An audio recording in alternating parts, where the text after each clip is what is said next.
This whole time he was, living in his isolation cabin out in Montana. He hated his neighbors. He was maybe the worst neighbor. I would like to see what the Nextdoor app would have looked like at the time when Ted was out there. So he hated any sort of progress. There was one neighbor that had a sawmill, and he snuck in the middle of the night and dumped a bunch of rocks into it, destroyed the sawmill because it made too much noise for his liking.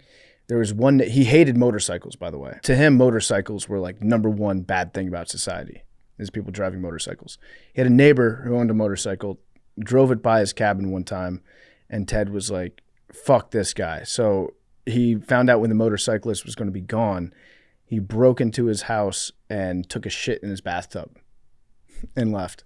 Interesting. I guess on the list of things Ted Kaczynski's done, could have been worse. Yeah, it could have been very bad. So he was kind of a Karen.